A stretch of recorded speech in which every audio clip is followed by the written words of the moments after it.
By 1820, 1824, the South no longer likes the tariff. And by 1828, when Adams is president, during his presidency, he signs what becomes known as the Tariff of Abominations, known to the South. And that triggers something called nullification, which essentially is, it's not secession, but it is like a precursor to what will become secession.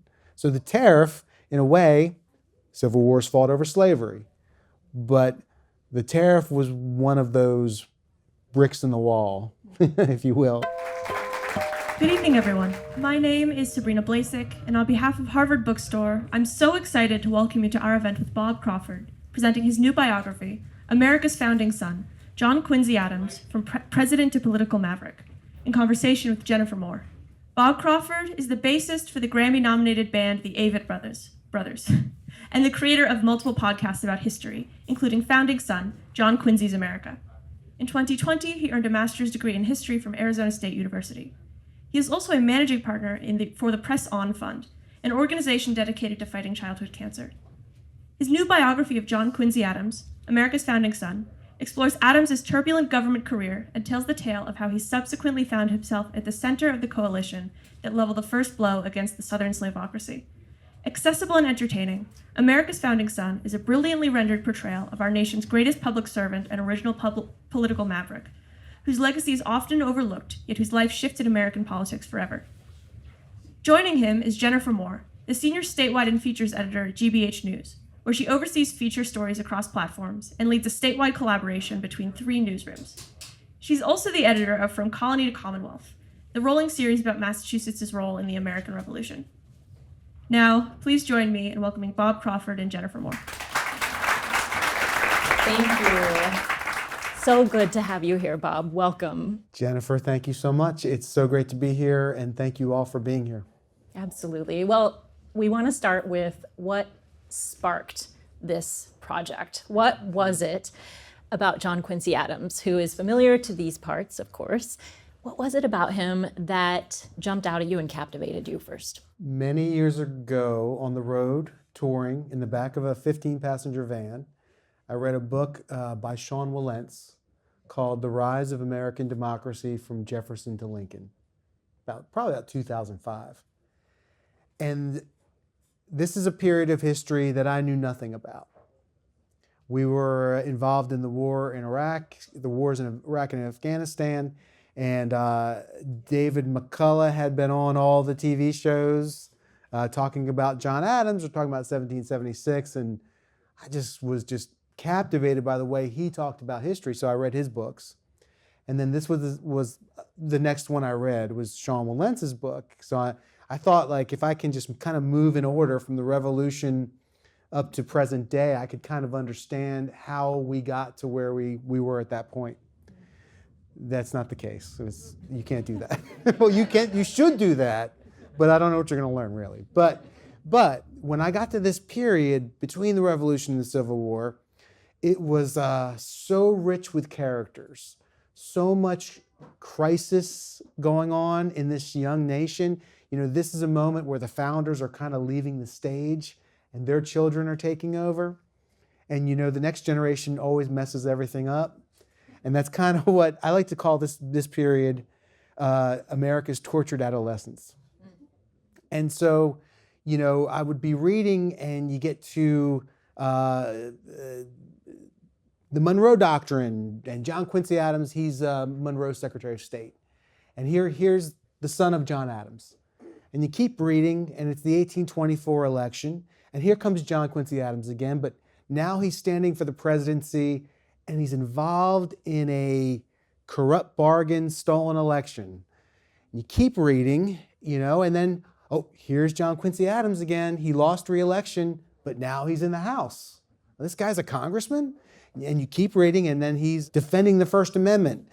So he just kept coming up again and again and again. And I'm thinking, well, from what I know about my presidents, you know the big ones, you know, Washington and Jefferson and Lincoln, but then there's all these other ones, right? Like we all learned, if you watch the Death by Lightning, about James Garfield. Like many of us didn't know much about James Garfield, but now we know more. And so Adams was that same way. He was this also president, right? That the more I learned about him, the larger he became, not necessarily as a president, but as a public servant.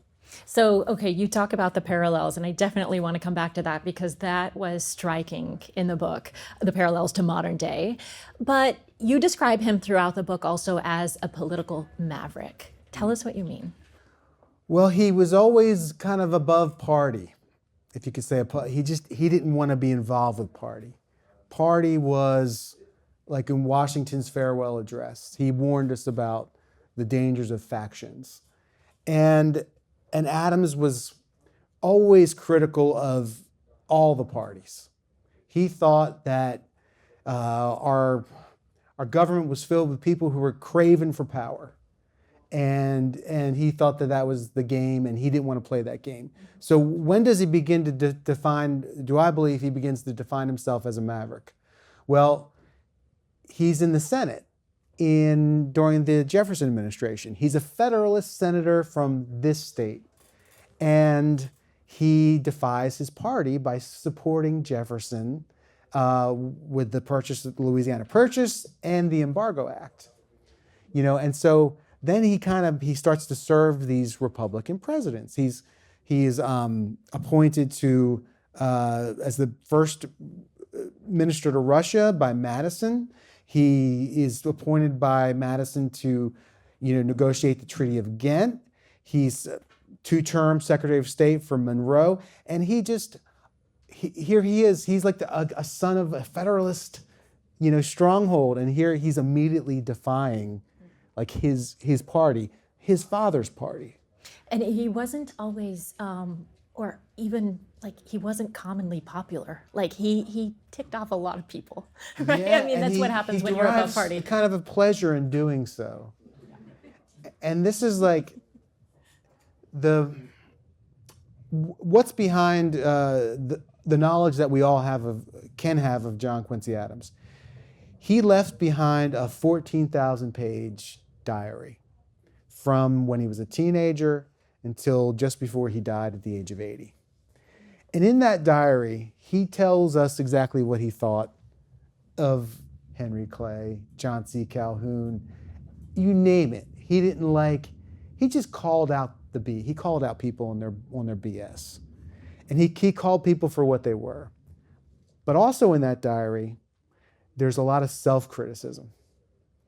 And this is the Puritan in John Quincy Adams, right? He is just painfully self-analyzing himself. And of course, because of that, he's analyzing everybody. And at times, sticking with that theme, he had a fair amount of self-doubt and manifested in times of depression. Depression runs through the Adams family. Alcoholism, we believe, on Abigail's side, the Johnson side of the family. In fact, John Adams and Abigail, two of their grown sons were alcoholics, and then John Quincy's, two of his sons were alcoholics. And he had one son who commits suicide shortly after he loses reelection in 1828. 1829 is when his son commits suicide, right when he leaves office.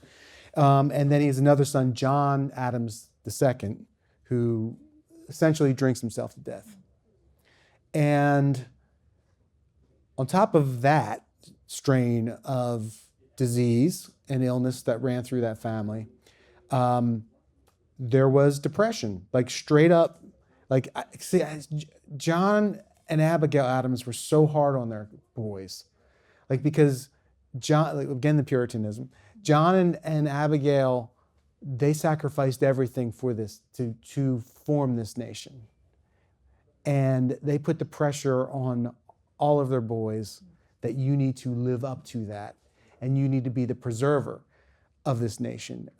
John Adams writes to John Quincy at one point in a letter. He says, "If you do not rise not only to the head of your profession, but also of your country, it's owed only to your laziness, slovenliness, and obstinacy. Wow. Yeah, it's a lot of pressure. And so John Quincy always put that pressure on himself. Always put that pressure on himself. Why did he keep a diary for his whole life? 14,000 pages? Because if he missed a day, he just killed himself for missing a day. You know what I'm saying? It just was so painful for him. One thing that really struck me in your book was the pressure that John Adams, his father, put on him. How much of his success and essentially his dedication to the country do you think was from his father and just seeking his father's approval, and his mother's? His mother was also tough on him. Absolutely. And how much was just innate in him? Is there any way to even separate those? I don't know if I can separate, like now you're talking nature versus nurture. That's right. Yeah. The age old, and I have not written a book about nature versus nurture. But like we all ask ourselves that, right? Like where did this come from? Like whatever we're doing, like, I remember my parents being like, where did he come from? I think, he was 7 or 8 during the Battle of Bunker Hill, and his mom takes him by the hand, and they walk to a mile to an overlook, and they watch this battle where their physician dies. Dr. Warren, that's their family doctor. He dies in that battle. A couple years later, he's on his way crossing the Atlantic with his father going to Paris. Here he is under the tutelage. He's going to the opera with Jefferson. He's his father's secretary. He's going to school in the finest schools in Paris. He's at a teenager. He's a secretary for Francis Dana, who was serving as an attaché in Russia. So I mean, he was raised in public service. Like that's why it's so easy to be like, well, John Quincy Adams, he's not one of the best presidents. Sure, he's not, but public service, like I'm talking about public, popping my peas, public service, like that is unprecedented before or since. With all due respect to President Carter, who I love, but the most extraordinary ex-presidency was John Quincy Adams, and that's just a continuation of his public service for his whole life. Until the very end. Literally. In He literally dies at his desk in Congress. He has an aneurysm. He has a stroke, and they carry him. So they bring this couch over, and it's in the old. There's a spot on the floor if you go to the Capitol in the old rotunda. I think it's Statuary Hall, and so there's a spot on the floor. But they bring this couch over, and they lay him on the couch, and they carry him into the speaker's chamber, which is now the women's powder room. It's just off of that old hall, and the couch is still there. It's reupholstered. But I'm serious. I sat on that couch. It is there, and that speaker's powder room is now the women's powder room. And getting that, like when the congresswomen got that room, that was like a big deal that they got that room for themselves. And then on January 6th, that was where people hid. Like that was anyway. Wow. If we can, Bob, let's jump back to some of those parallels. You touched on a couple earlier, but one thing that comforts me as a journalist in a very, shall we say, heavy news cycle is to know the history of this country and other countries, and that we have been through a lot as a country. What are some of the parallels from John Quincy Adams' life and his service that you see reflected today? Well, the tariff was an issue. It was, yes. The tariff was the biggest issue in this country from about 1816. The Congress passes the first tariff, and it's kind of accepted by everybody north and south. But by 1820, 1824, the South no longer likes the tariff. And by 1828, when Adams is president, during his presidency, he signs what becomes known as the Tariff of Abominations, known to the South. And that triggers something called nullification, which essentially is, it's not secession, but it is like a precursor to what will become secession. So the tariff, in a way, Civil Wars fought over slavery, but the tariff was one of those bricks in the wall, if you will, that kind of put us down that road. So there's a tariff. There's also this wave of populism that happens. We talked about how the founding generation was leaving the stage, and the younger men at this time, the right to vote was extended to all men, all white men, right? No longer did you have to be a landowner in some places to vote. And a lot of these men, they're moving south and they're moving west. And they're getting further from the cities, right? And the towns and the seat, like DC. It's just so similar because there's we talk about flyover country or, the coastal elites. Well, this is very similar. This is very similar. And so they didn't want to pay taxes, right? They wanted a piece of land. They wanted the government out of their business. And this is democracy, right? This is democracy. And so when 1824 comes along, that election, we start to see this populist wave playing out. And the hero, the leader, he didn't declare himself a leader, but the people declared him a leader of populism, was Andrew Jackson. And so what you have in 1824, John Quincy Adams, we talked about his resume, right? Diplomat, appointed to his first diplomatic post by Washington, served in the diplomatic corps in his father's administration. He's a senator. He's diplomat in Monroe's administration, negotiates the Treaty of Ghent. He's our most successful Secretary of State, I'd argue. His resume was really good to be president. And in fact, at that point, if you were Secretary of State, you had a really good shot at being president. But here comes Andrew Jackson, the hero of the Battle of New Orleans, the man of the West, a Southern man born in the South, states' rights, but now he's in Tennessee. He's a man of the West. He represents the future of the nation. And you also had 4 guys running for presidency. So no one wins a majority. Jackson wins a plurality. He wins the most votes, but no one wins a majority. So that 1824 election goes into the House of Representatives. And this is what happens in the 12th Amendment, based on the 12th Amendment. This is part of the plan for January 6th in 2020, was to send the election into the House. Every state delegation gets 1 vote. Jackson should have won based on the previous vote, election day, or really election couple months. But Jackson should have, when that went to the House, if all the electors vote the way the people voted, Jackson would have been that president, but it would have been president in 1824. But Henry Clay did not make it.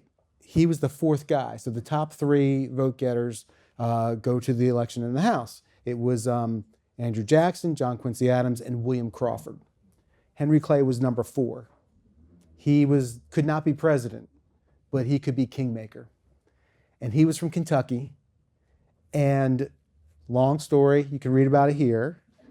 But he sways the votes of Kentucky to John Quincy Adams. And a few other states vote. He swayed the votes. What we would call faithless electors. And so Adams is elected president in 1824, but he has no party. He's a minority president because in the eyes of many, the people didn't elect him. So corrupt bargain, stolen election. You know, one thing that also struck me was that he seemed to have this gift, John Quincy Adams, almost of prophecy in terms of warning the country what was going to happen. One of the most explicit warnings was about how slavery was leading to a civil war. And that might seem to us now, in hindsight, looking back, very obvious, but this was early, right? 1820, yeah. 1820s. And he was so descriptive in how that would come about. He pretty much nailed it. And that's just one example of how he could look forward and really accurately predict what was going to happen. So my question is, how could he do that? What made him wise in that way? What was it, his experience? I think some of that. I think that Adams was an incredible observer of human nature. And he understood, so, these guys were trained in the classics, like Greek literature and the Roman poets and the philosophers of like Hobbes and all those guys. So I think he understood human nature, and what he saw or what he couldn't reconcile in his own mind was, how does slavery end? Like, he just couldn't. He knew that the Southerners weren't going to give it up. They weren't going to just one day emancipate their slaves. I mean, people like Jefferson wrestled with this. Jefferson said it was like having a wolf by the ears, slavery. You couldn't let it go, but you couldn't hold on to it forever. And I think just Adams saw that. So he predicted this during the debates over the Missouri Compromise. Really hard for me to not get in the weeds here. I know, the Missouri Compromise, there's a lot about the Missouri Compromise. So essentially this. So we had all this territory, and Missouri's going to come into the Union, and slaveholders have been moving into Missouri as a territory for years. And it's time, Missouri's ready to now stand for statehood. So the bill to make that happen in Congress, a northern congressman attaches a few amendments to it that Missouri can come into the Union, but only if it's a free state. And between 1789, when the Constitution was ratified, and 1819, when this amendment to this bill for Missouri statehood came up, slavery had ceased to be a part of the national conversation. It was embedded in the Constitution, and no one wanted to talk about it because they knew if we talk about it, we're not going to come to an agreement on it, and it's going to disrupt the status quo. So what this James Talmadge from New York does is he rips like the Band-Aid off of the nation. And so the House passes that amendment, and then Congress adjourns. And for like a year, right? For a long time, for like 9 months. And then this is just hanging over the country. And it's in all the newspapers and town hall meetings and state legislatures, and people are getting worked up on both sides. And the South, they're getting agitated. This is where Adams, he's Secretary of State, he doesn't have a vote, and he's just watching what's going on in the country. And he's going, there's no way this can be solved other than through a civil or servile war. And after the Missouri Compromise is passed, Maine comes in as a free state, Missouri comes in as a slave state. We maintain balance for a time, symmetry. Adams supported the Missouri Compromise. He knew there was no other way. But he says, he writes in his diary, this wasn't for, none of this was for public knowledge. He says, maybe we should have just had a constitutional convention and split. Maybe there should be 14 free states that constitute themselves together without slavery. Maybe that would really be the best way, because this is going to, ultimately, there's only one way this can go. Not something you hear a Secretary of State say every day. No. And I will mention there is so much about the Missouri Compromise in here because it was so important of a time in the country. And as you rightly say, sometimes an era that we don't focus on as much, between Revolution and the Civil War. Jennifer, if I could. Absolutely. This book the core of this book is 1820 to 1848. So from the Missouri Compromise to Adams's death. And I'm from Missouri, so I didn't even know a ton about this. So thank you. I also want to stick with the idea of him as an elected official or as a leader. What do you think today's elected officials on the federal level, or state for that matter, but mostly federal, what do you think that they could learn from his example in both good and not so good ways? Well, courage. Courage. Tell us more. Well, people say, well, who do you compare John Quincy Adams to today? I say, imagine John McCain, 3 a.m. thumbs down vote that would have ended Obamacare, the man who defeated him for the presidency. He essentially saves his signature legislation. But now imagine he had been president and then went into the Senate and did that. Or imagine Liz Cheney, after January 6th, defying her own party and taking it as far as she did. But now imagine she had previously been president. That's what Adams was. And so we talk about he was a man without a party. He saw himself as a representative of the Union, not of party, but of the Union, of the whole Union. So that's kind of how I look at, I think we can compare it to today. And what we should demand of our representatives, no matter what party they're from. Because Adams was in the House, so people thought his son and his wife in particular, but he's failed one-term presidency. He goes back to Quincy. He's piddling around. He's just kind of going through his dad's papers. Maybe he's going to write a book. And he's approached to stand for Congress. And he says, well, I'm not going to run, but if people want me, it is not an insult for anyone to serve their fellow citizens in any position. I think he even says like town council or whatever. It's like, no, you serve. If people ask you to serve, you serve. His son was like, Dad, no, you can't do this. This is below you. You can't be doing this. And so there's a point during the Jackson administration where a Massachusetts Senate seat opens up. And this is a time when, and if you know the great triumvirate of the Senate, Daniel Webster, John C. Calhoun, and Henry Clay, could you imagine adding John Quincy Adams to that team? This is the golden age of the Senate. But Adams kind of sabotages himself.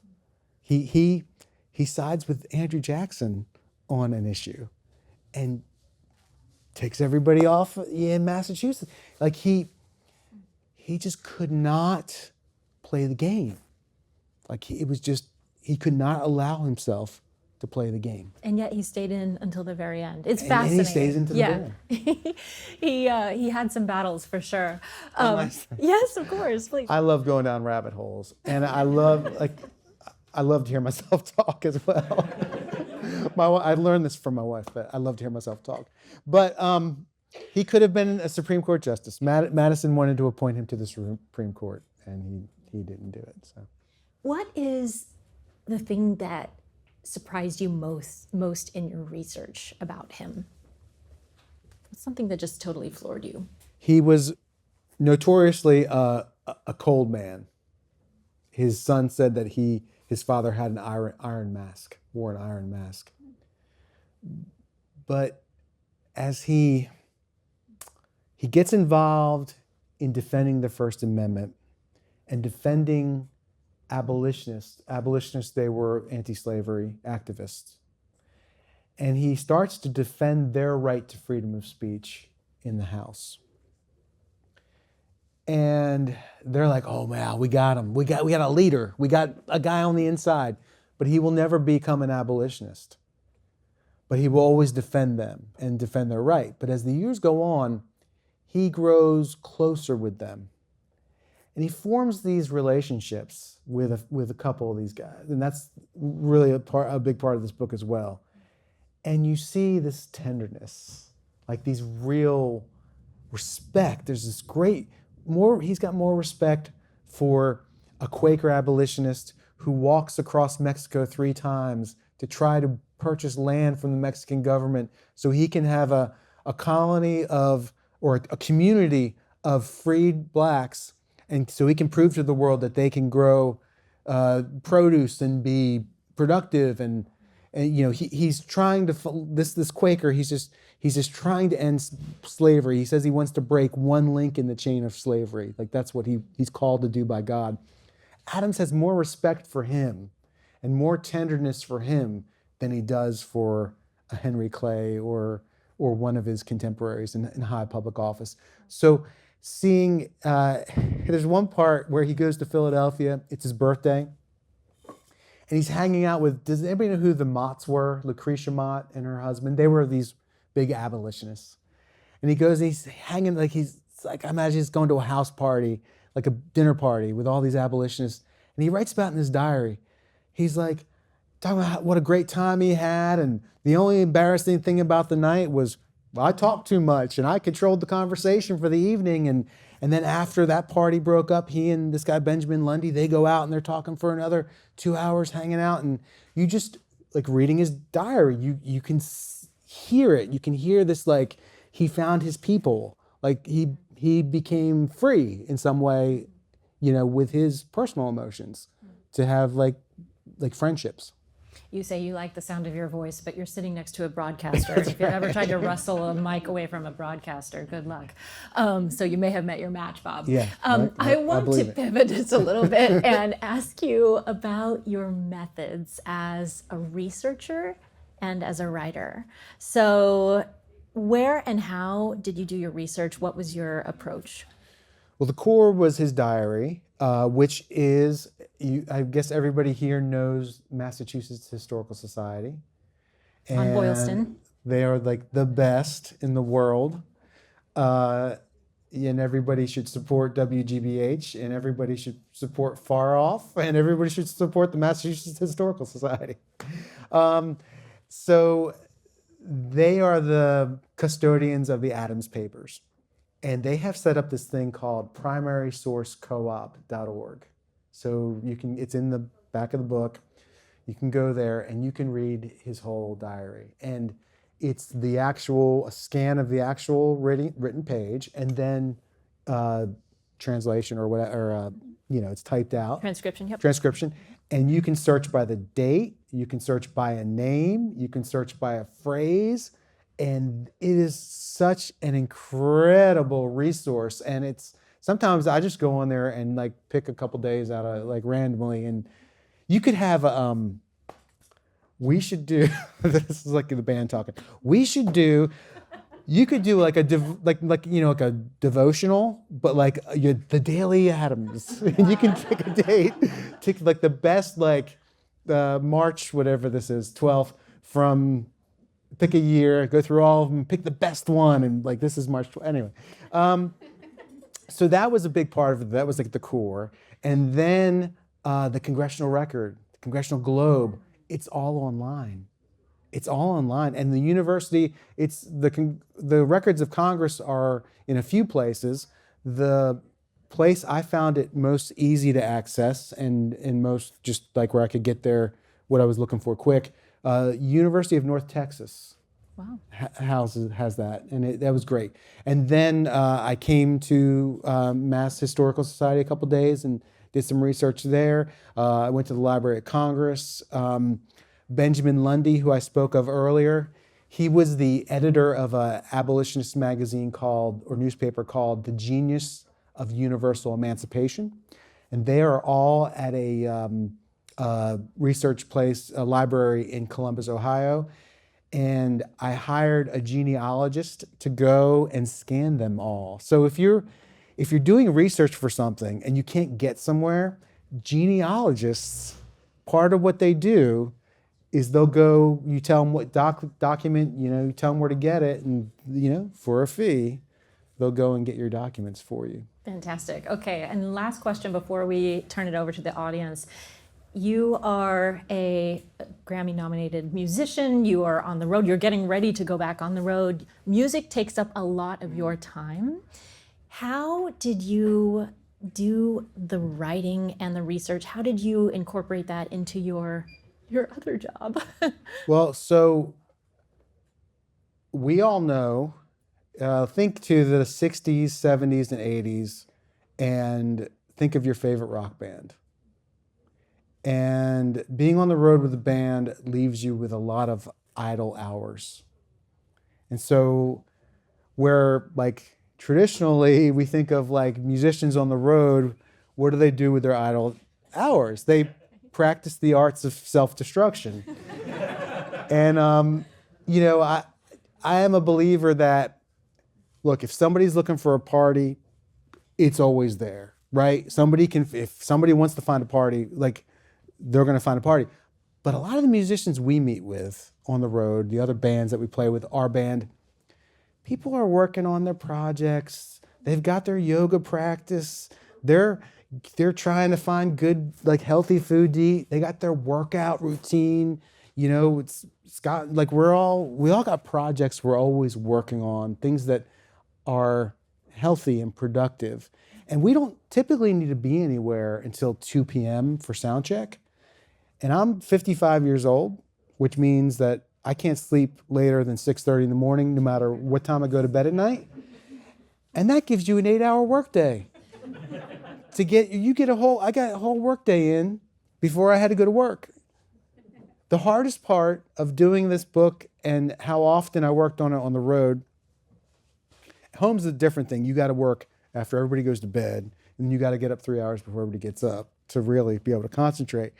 But on the road, the hardest part for me would be I would say, okay, after sound check, I cannot do it. I cannot think about this stuff. Because you have sound check, and then you got an hour, and you got dinner, and you have an hour, and there's rehearsal before the show, and then the show. So it's you got to put this is brain work that it does tire you out. So I would always try to be disciplined.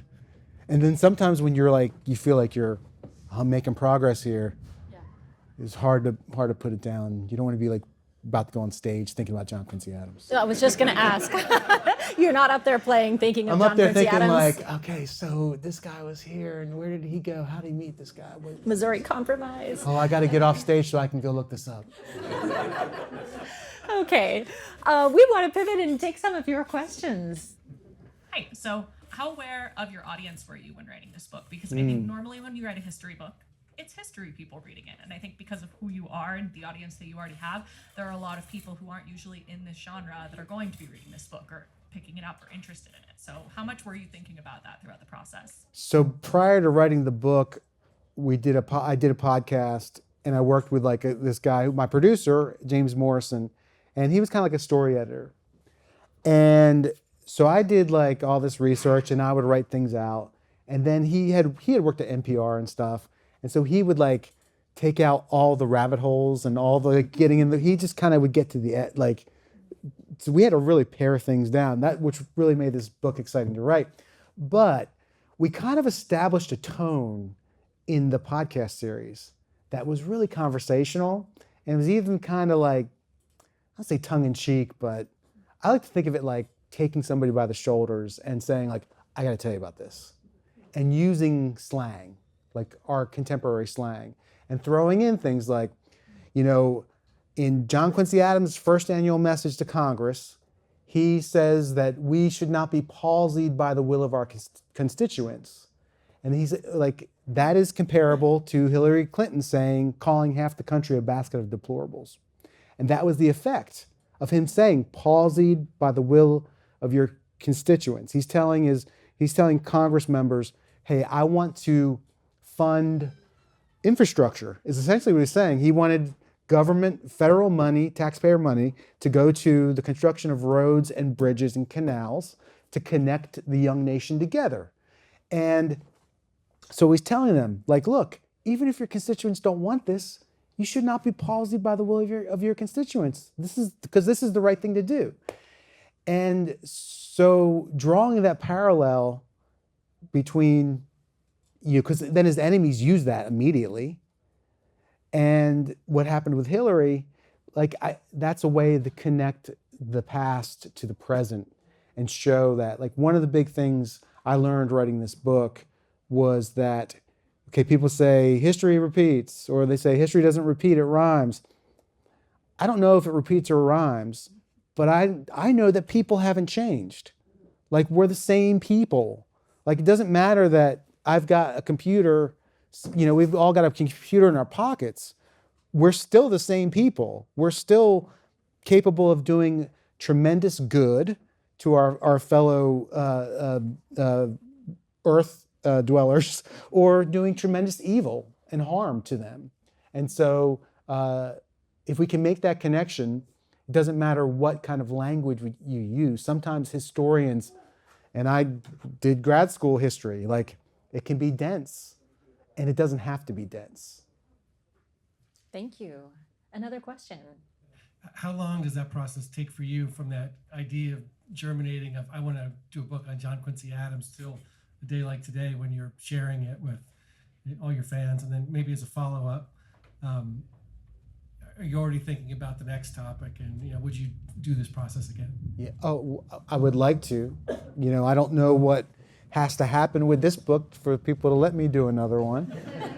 You're all helping me out by being here right now, and I'm grateful for that, because I do have another subject in my head that, like, I kind of, like, when we finished the Founding Son, which was the podcast series about John Quincy Adams, I immediately went to this next person and story, which is like the 1850s and 1860s. So it's kind of a sequel in a way. And we tried to pitch it to iHeart, and they didn't want it. And then I was approached by a book agent. He's like, oh, I think this John Quincy Adams, I think you can have a book here. And so I wrote a proposal, and it was probably about an 8-month process before Zando said, okay, we can do this. We can do this book. And then they gave me 1 year to deliver it, which it's pretty tight. But I think it worked because I had already done so much research. But next time I would like to have 18 months to 2 years. Yeah. What book are you thinking of writing next? The question, just for the microphone, didn't pick up, is Yeah. what book are you thinking about writing next? Yeah, great question. Oh, the alarm's going off. I can't answer that question. They found you. No. They found you. I don't have a problem telling. Like, some historians are like, they don't want to tell you what they're working on, because either they think they'll never do it if they say it, superstitious, or they think somebody will steal it. But I don't.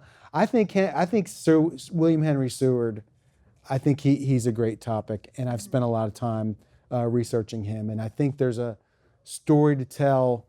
I was thinking, like, the 1850s are so much crisis, so much violence. Like, the Civil War probably started in Kansas in 1854. And so I'm thinking, who can tell, because Adams is our tour guide for the 1820s to the 1848. He's kind of he's in the center of it. But through him, we learn about what's happening in the street and what's happening in Congress. And I think Seward is that guy for the 1850s. What would you like your readers to take away from this book, and why is history so important to you personally? And is there any conversion to music, storytelling that is a kind of a crossover between history, storytelling, music, etc.?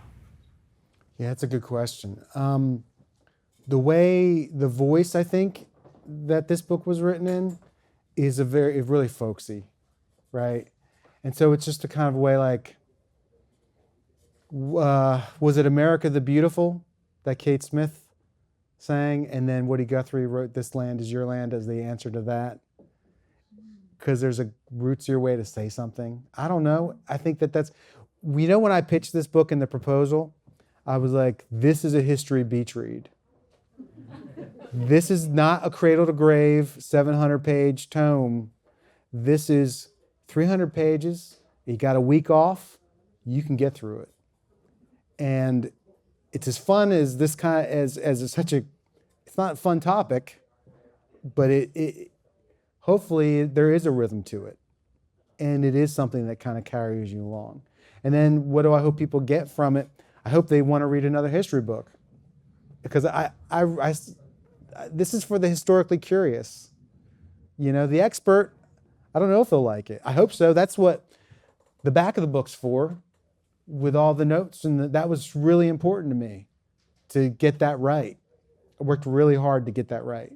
But hopefully people will enjoy the front of the book, and they'll look in the back of the book, and they'll want to read another book. And then recognize that what I said earlier, that we are the same people that lived 200 years ago, walked this this square, Yeah. What did you learn about the United States in terms of how you view your role as a citizen, or as a voter? What did you learn after examining and doing such a deep dive into his life? America is always in crisis. Democracy is just in a state of crisis by what it is. Self-government is a fool's errand, but it's the best scenario with all the,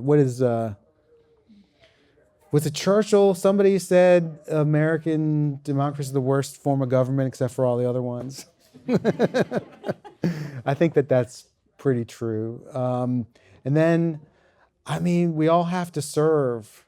I think if I ran for office, my wife would kill me.